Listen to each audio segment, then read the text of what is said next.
This week on In the Field, I'm answering your questions.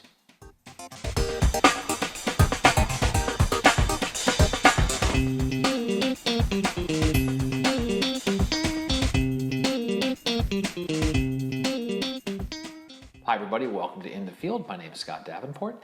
So this week's a Q&A episode. You guys have been sending in questions, which has been fantastic. Really love getting them. And I think I'm caught up. I think I've responded to everybody.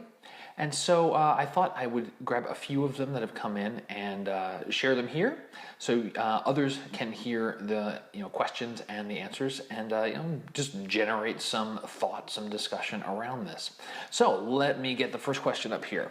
So actually, a lot of people ask me this one: do you work for OnOne? Well, the short answer is no, I don't. I'm not an OnOne employee. Now, the term work for, I do from time to time contract work for them for content for their website. But everything you see on my site, all the in post episodes, and my preset packs, books, all that stuff, that's me. I like their software and I use it a lot, and so that's what I end up talking about. So no, I don't work for OnOne. I guess I should say I don't work for them right now, because who knows when you're watching this video, and who knows what the future is going to hold. So Frank asks, you shoot with the Sony 16-35, which has a constant f4 aperture, and is that a problem for depth of field with landscapes? This is a good question, because I had the same misconception about lens ratings and the apertures they list on them when I first got into photography. So the short version is that in the case of the 16-35, f4 is the widest aperture, the shallowest depth of field that I can have on the lens. And that's just the shallowest. That doesn't mean I can't go deeper, f8, f11, f16, because I shoot at that setting all the time. Where it becomes different, and it's easiest if I explain with a different lens. So this is a Nikon 70-200, a kit lens from one of my early Nikon cameras that I got. And it is rated at f4 to f5.6.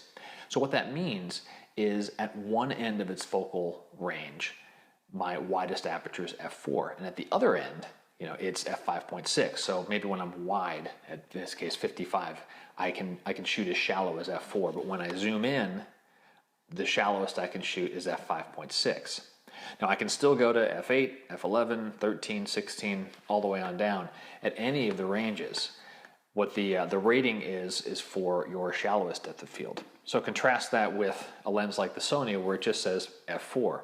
That means the shallowest I can shoot is f4 across the range. So if I'm at 35 all the way out, or if I'm at 16, as widest as I can possibly be, I can still shoot at a shallow depth of field at f4. Bruce asked, what filters do you use when you're in a certain processing situation? So we're talking software filters here, not physical filters on your camera. So that's an interesting question, and it's a little bit of a tough one to answer, because my overall philosophy to processing an image is that I want whether it's either the subject to be accentuated or the mood and the feel of the photo that I'm going for to be brought out. And that really drives what filters I choose. Maybe, for example, if I have like an old type scene, or something that I feel would be, an older photo, something that's faded, or I might turn to a vintage filter or baby bleach bypass.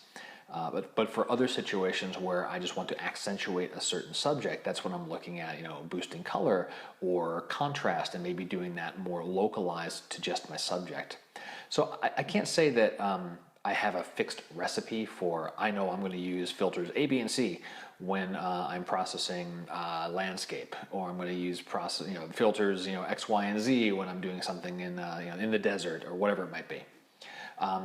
If you want to get a little deeper into some of my favorite filters and which ones why do I use them, I have some information on that in my OnOne Photo 10 book that goes through my top 10 favorite filters and effects. Otherwise, take a look at the other in-post videos, and as I add filters, I explain why am I choosing to do that. So speaking of the OnOne Photo 10 book, Don asks, he says, I am a Photo Suite 9.5 user, and is the OnOne Photo 10 book good for 9.5? Short version? Yeah, it is. I'd say about 90+% of the book, the Photo 10 book, applies to Photo Suite 9.